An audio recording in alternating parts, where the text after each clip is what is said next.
I'm Ariana Grande. Hi, I'm Cynthia Erivo. And you're listening to the Broadway Podcast Network. Visit bpn.fm to discover more.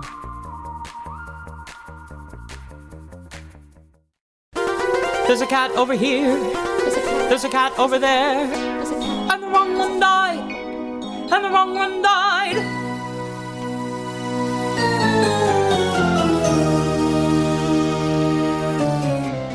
Welcome to The Wrong Cat Died, the podcast breakdown of catastrophe. I'm your host, Mike Abrams, and today we have a special bonus episode. If you are a Swiftie or have been on the Eras Tour TikTok or a fan of the 2019 Cats movie or just a TikTok power user, you might have seen him go viral last weekend. He went to the New York, New Jersey Taylor Swift Eras Tour dressed up as the 2019 movie Bombalurina. And not only that, but Taylor Swift acknowledged him on stage. So I cannot wait to hear the story. So welcome, Nick Rizzo, and thank you for joining me. Oh my God, thank you for having me. This is such an exciting day. I love it. I saw it was probably the first thing that happened on my TikTok, like when I opened it up, because I'm curated for Cats content to begin with. And I saw the like do your thing first post that someone made that you then responded to, and I was just like blown away because your costume was incredible. So let's start there. Like, how did you decide? I think you went multiple nights. How did you decide I'm going to go as Bombalurina? Yeah, so I was very lucky. I mean, as you know, this Taylor Swift concert has been a fiasco with Ticketmaster. I was lucky enough to get tickets for night one of MetLife through a friend of a friend. And then night two, because I personally did not get tickets, about a month or two later, Ticketmaster emails me out of the blue and says something along the lines of, Taylor feels so awful about what happened. We would love to give you the opportunity to purchase a pair of tickets specifically to the Saturday night show. And I was like, great. Gave them my credit card info. I didn't know where the tickets would be. All of a sudden, I get the confirmation, and they were aisle seats, literally as close to the stage as you could possibly imagine. And my mind was blown.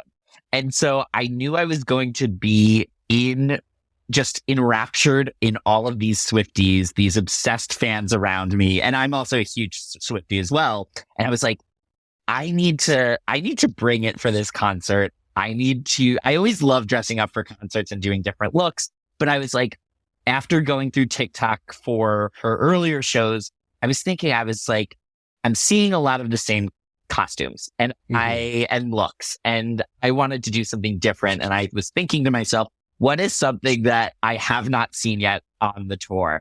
And I am a huge fan of the 2019 movie Cats. I think I saw it 4 times in theaters, and I immediately, it just hit. And I was like, I have to dress up as Taylor Swift's character from Cats. And from there, I just started spelunking online, and turns out it's really hard to find a Cat's bodysuit that replicates what they looked like in the movie. I kept scouring, and all of a sudden I found this random, it was something, I think the website was like costumesmillennieu.com, and it was this ginger cat bodysuit, and it looked exactly like Taylor Swift's character as Bombalurina in the movie. And I immediately purchased it, even though the website did look I wasn't sure if I was going to be getting this or not. The costume actually shipped from Wuhan, China. It took a month and a half to get delivered. Mm-hmm. I truly did not know if I was going to be getting this. I got it maybe a couple weeks before the concert. It shows up, and it looked just absolutely perfect. So I was like, I have to wear this. That is amazing. So there's a big Cats cosplaying, but they're very traditional. So it's not going to be the 2019 movie. And I'm so glad that you did it because, I did not get to go to the show. I happen to be out of town anyways. Well, I'm in New York, but also the tickets, like to your point, you got lucky you had these like face value opportunities, whereas like they're going for $2,000 for bad seats on the secondary market. So you had the opportunity, but I had not seen anybody do it. And look, Taylor Swift is a legend and her music's amazing, but I'm like, she's still to me now partly Bombalurina. Like I've made a lot of jokes about her and stuff with that related to Cats because she took that role on. I thought she actually did a really good job of that part of the movie. And so I was so happy someone did it. And to see not only that you did it, but then also to get her to react to you on stage and her see you and like someone to catch that moment. Like were you just kind of a fan at the moment, or were you really trying to get her attention of like, hey, look at what I'm doing here? Yeah, I mean, this is probably, it's one of the closest, it's out of all the concerts I've been to in my life, it's definitely one of the times I've been the closest to the stage. And so seeing her so up close and in person, it was overwhelming. I was losing my mind, having so much fun. And then about halfway through the show, she was singing her song August from Folklore, and she's just running around the stage, and she has this flowy dress and she's just whipping it around, and she comes right to the edge of the stage. And that's where we were. And it really was right place at the right time, because I was on an aisle seat, and then there were these stanchions that were blocking anyone from standing in front of me. So if she looked out in the crowd, the first thing she saw was a gay man in a giant cat suit. So it was very easy to see me, I think, from her vantage point. And so she's doing her thing. She's singing August. And then all of a sudden she looks, and then she like kind of does a double take and sees me. And then there's a beat in the song where she isn't singing, and she just mouths to me, "Oh my God." And we just lock eyes, and I'm like, holy shit, she just saw me. Like, we're having a moment right now. And she keeps singing, but then she goes back to me and she makes a little like purring, clawing motion. And that to me was the ultimate confirmation that she loves cats as much as we do, for all of its imperfections and campiness. And I loved that. I could not believe it, because I did go into the concert thinking, oh, if she did see me, I hope she knows that this is purely out of love and I'm not trying to troll her or make fun of her in any way, because that movie was such a bomb. But I love that movie so much that I'm just so happy that she got such a kick out of it. And then immediately after the concert was over, all of these Swifties were running over to me, and they all had different POVs of the moment. They were trying to airdrop me videos, and everyone in our section was just freaking out that she acknowledged it. It was so much fun. That's so cool. I do appreciate that she's one of the few in that movie that hasn't like denounced it. Whereas like most of the rest of them have kind of stepped away. She's just kind of ignored it, but hasn't been like, oh, I can't believe I was a part of this type of thing. So I'm glad to see, like, I did notice that same moment of like, oh, it looks like she's at least enjoying this. Like, it's kind of like novelty probably for her a little bit, but also like, respect, it seemed like, of like, wow, you went the extra mile here. Like, you're the only one that's done it. And the recognition of like, you went for it, you did it, and she appreciated it. Like, and you had the seats that she could see you, which is, it's so fun, because she's like, I mean, she's crushing this tour for everybody. And it was so fun to see all of the fans that were there. I was having a blast with. They were freaking out over the costume. But the other thing too that I was noticing is half of the people knew who I was. They were like, "Oh my God, McCavity, cats, da-da." Yeah. And then the other half of people, they just thought I was dressed as a cat because Taylor loves cats. And they didn't even make the connection. And then also her recent song from Midnight's Karma, there's the lyric, "Karma is a cat." So I was getting a lot of people that were just like pointing at me and being like, "Karma is a cat." And I'm like, yeah, no, but also McCavity's not there. And trying to bring them into my world and be like, hey, no, this is actually Bombalurina from the Cats movie. Unbelievable. Which was so fun. And then, this girl from my section, she posted a video. She got such a good video of Taylor reacting to it. And she posted on TikTok, I believe, Saturday night right after the concert. I was on such a high. I went to bed. I woke up the next morning, and then it popped up on my For You page. And I saw that. I was like, oh my God. And then it already was going viral, and all of the comments were just asking, "Where's the cat? We need to see the cat. We need the POV of the cat." I was like, I barely make TikToks. I think I've made 6 or 7 in my life. And so I decided I need to make a TikTok of my POV. So I pulled it together, and then it just started blowing up. Yeah. And then to see that Taylor Swift herself likes that original TikTok, that blew my mind, because to me, that just, it was the idea of her the next day after the concert, sitting on a couch, in her trailer, going through TikToks and remembering that moment, and like her liking it is just, it's the cherry on top. It was amazing. So was that night one for you? That was night two. Yeah. Oh, okay. Yeah. I was gonna say, how are you gonna follow up night the second night if that's the first night? And I was so happy that this was on night two, because night one was incredible. It was very emotional for me seeing Taylor for the first time in 5 years. I was sobbing a lot. And then second night was great because after this happened, I was basically comatose for the rest of the concert. I was just in such a state of shock. So I'm happy I at least had the full concert the night before to really take in and process, because I was just beside myself for the rest of the concert. It was insane. And how, what's that feeling like for you? Is like, you mentioned Taylor liking it, but also with the whole it going viral, and just like the amount of someone who does not post much, even for me, like I don't do a ton on TikTok, and we just do a little bit on social media. When one goes and starts to go, if you don't have it set up right, your notifications are going crazy. It's almost overwhelming. What was that like, knowing that like this incredible moment of your life, that experience that you had, just like minutes later, just amplifying to the world?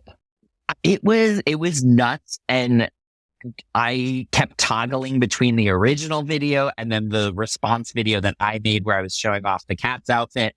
And I had some friends that were in town, and I posted the video. It started getting a little bit, it started getting maybe 5,000 views. And at that point, that was the most amount of views I've ever gotten on TikTok. And I was just flabbergasted. We go to brunch, and then by the end of our brunch, I'm looking and it's at 100,000 views. And then that's when I was like, oh no, oh my God, this is actually blowing up right now. And then to it cross, I think now it's at like 1.5 million views. And the crazy thing is it's at 300,000 likes. That just seemed like such an insane number to me. Yeah. I can't believe it. I mean, it's a fun moment. And I mean, if we've learned anything, the amount of Taylor Swift content on TikTok in general from this tour has been incredible. So that when these moments are happening and people, everyone's capturing everything, these things are going viral, which is so fun to see, because there's a lot of people who can't get tickets and they're going to be able to do that, or getting to experience through other ways like this. Absolutely. Yeah, no. And I feel so lucky that I was able to go not only once, twice. And this was just the most perfect weekend. I truly cannot believe that this happened. I also love, one thing you said a little bit ago that I still can't get out of my head, is that half the people didn't even know what you were doing. And it's like, they spent $100 million on this movie, included her. She recorded a separate song. So like, her fans should know this. Like, if anybody should know this, it should be her fans. And more than half have no idea, is not a good sign for this movie. But let's finish this movie. You are a fan. There are not that many people that are fans of this movie. So were you a fan of Cats, the musical, before the movie? I know you were a musical theater fan. Yeah, I'm a huge musical theater fan. So I always knew of Cats. I mean, I was never the biggest Cats fan, but then once I saw the trailer for this movie, I was just ready, because I'm also the biggest fan of anything that even remotely campy. Yeah. And I knew that this was going to be a fun ride and such a good time. Okay, so you went in with the right mindset. That's the difference. As you went in thinking this is going to be campy, it's probably not going to be great, but it'll be fun, and that's why. Yeah, so that explains everything. That's great. Yeah. I wish more people went in with that mindset. And I think it really helped, because the first time I saw it in theaters, it was a packed AMC theater on 42nd Street, and it was the day it was coming out. It was just filled of gays, and everyone was we had this collective experience together, and we were all just crying from laughing so hard at the movie, with all of the random, none of these cats were the same size. Sometimes they were the size of rats. Sometimes they were the size of large dogs. There was no depth perception there. It was just such a wild ride. And then while I was home on Long Island for Christmas, I convinced all of my high school friends to go see it together.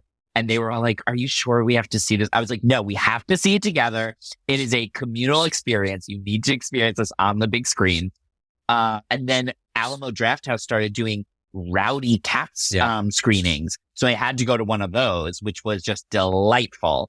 And from there, then we got COVID and we had this pandemic. And as we were running out of things to watch in the pandemic, I was begging and pleading all of my friends in my bubble in Brooklyn, let's just get wasted and watch Cats, please, please, please. And for the longest time, they refused. And I want to say about August or so was when I broke them down enough for them to be like, fine, there's literally nothing to do. We're in the middle of this pandemic.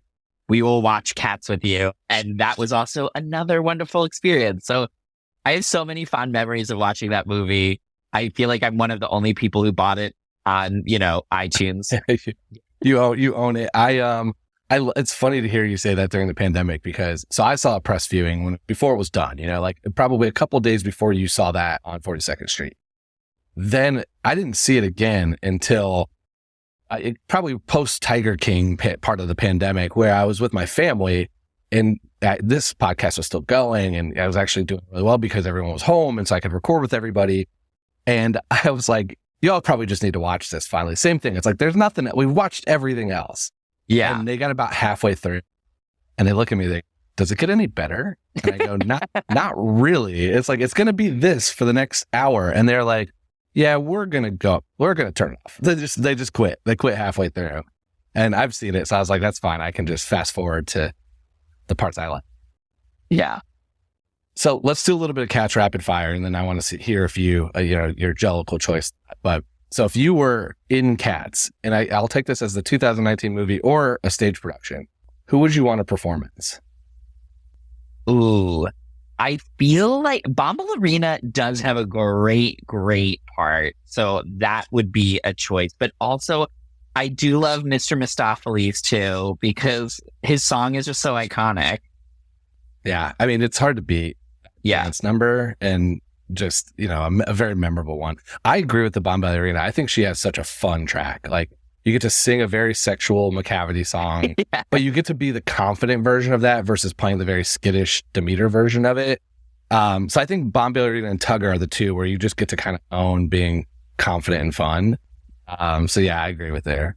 What's your favorite song from Cats? Ooh, again, McCavity is amazing, but also Skimbleshanks, the railway cat, obsessed. And you can't go wrong with the opening. I just love Jellicle songs for Jellicle Cats. Overture, yeah.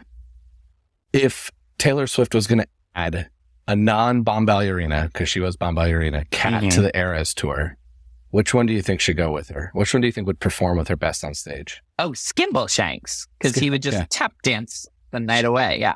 I love it. Okay, and then the $1 million question. This whole podcast centers around me thinking Grisabella is not the right Jellicle choice. So the movie's a tough one. I'm not sure the movie makes the best case for Jennifer Hudson, but do you agree or disagree? And if not, who is your Jellicle choice and why? My Jellicle choice would probably be Mr. Mistopheles because he just works so hard. And all of the cats rally around him in a similar way to Grisabella, but also he's not as sad. And I feel like Grisabella, I agree with you that she probably isn't the right choice. And Mr. Mistopheles really turns the entire show around. It's not until his song that everyone starts feeling like, oh my God, these cats, there's upward momentum here. Yeah. I mean, he also, without him, there is no old Deuteronomy to make the choice. He saves him. Yeah, exactly. So as a Mistopheles fan, what did you think of the movie Mistopheles? Because it's very different than the show Mistopheles. I loved the Mr. Mistopheles in the movie. Ooh, interesting. I know. Oh, okay. I thought it was too, he's very, I always think of him as very magical, very showy and fun and and he seems very timid and kind of shy and I liked that though, because then once he was able to really express himself, that you saw that there was a celebration. I enjoyed that, but I get it. Okay. Okay, so you like that he got a story basically versus in the musical he doesn't get. I was rooting for him. I love it. How can people stay like? I mean, this is you had such a fun viral moment. Like, are you going to keep posting stuff? Like, how can people stay in touch with you? Oh yeah, I mean, I'm on Twitter, Instagram, and TikTok is Nick Rizzo 815.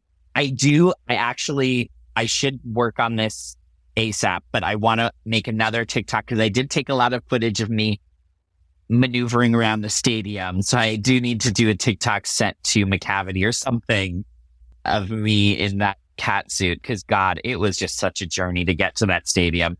I also had to go through public transit dressed in that cat suit. Oh yeah, hold on. Did you go to Penn Station and the New Jersey Transit and everything as Bombalurina? I got ready at my friend's place in like downtown Brooklyn, and then we had to take the subway to Barclays Center where there was a bus waiting for us.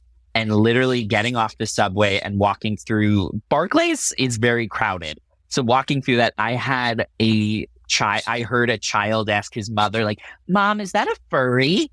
And then there was a Shake Shack over there. And as I was walking by, all of the delivery guys waiting for their orders start catcalling me, like literally.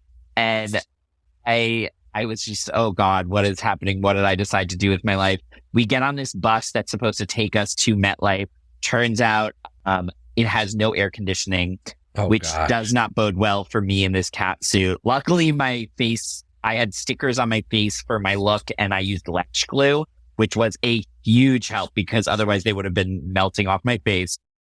But honestly, I was sweating so hard. It was rough, but it was all worth. Honestly, it was all worth it. It's so funny because I didn't even think about that part about like I'm originally from Indiana. I live in New York now. And I was just at the Indy 500, which is a separate version of people watching.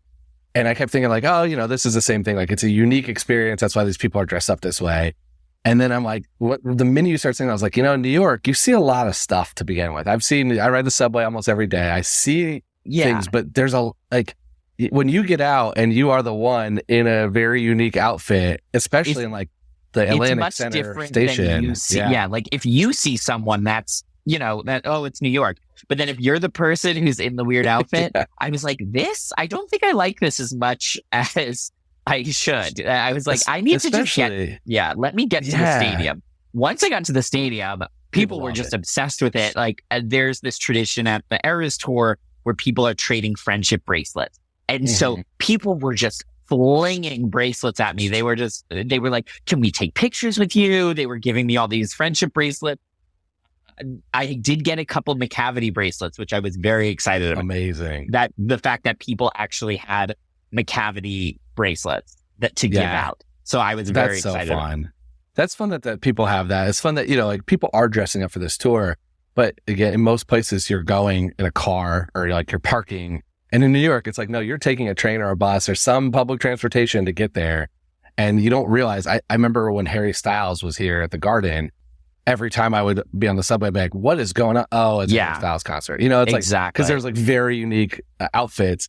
But in downtown Brooklyn at the Barclays Center, at that terminal, that is going to definitely, and probably midday, right? Because you had to go early. Oh, yes. Yeah. We were leaving around 2:30ish. Yeah. I love it. Like 2:30 on a Saturday. So yeah. You were somebody's story to their friends that night when they were like, you're not going to believe what I saw at the Barclays Center today. Yes. And also during the concert, another thing that I loved is the stage is huge. So as the show was going on, all of Taylor's dancers and her band members, they would come over and they would notice me, and then we'd start like vibing and having moments, and we'd be like dancing and having fun. And I just hope that all of them after the show were all kikiing and we're like, oh my God, did you see that cat? That's my hope and dream that actually happened. So hopefully that happened. You got the like already from Taylor. That's the blessing that you needed. Well, for everyone else that hasn't seen this, it's on TikTok. You can find it. I've shared it. The graphic has the picture of you that's for the podcast episode. It's a picture of you. We'll put it on social too. So you can see this amazing moment that you had in New York at the Eras Tour, the legend that will live on. Well, thank you so much for coming on and sharing the story. It's been a blast to hear it. I'm excited for the world to hear kind of little bit of the backstory of some of the fun moments that you got to have. Oh my God, of course. Thank you so much for having me. I mean, there was a lot of time and effort put into this, and I made a lot of sacrifices. Honestly, trying to go to the bathroom at MetLife Stadium in a cat bodysuit is something that I don't think I ever want to do again. It was absolutely awful, but it was all worth it. All worth it. That is so fun. Well, thank you for joining me today. And thanks everyone else for listening to this episode of The Wrong Cat Died, the podcast breakdown of the catastrophe. To follow along, you can subscribe on Apple Podcasts, Spotify, Stitcher, or anywhere else you listen to podcasts. Follow us on Twitter, Instagram, and TikTok at The Wrong Cat Died, or check out our website, thewrongcatdied.com.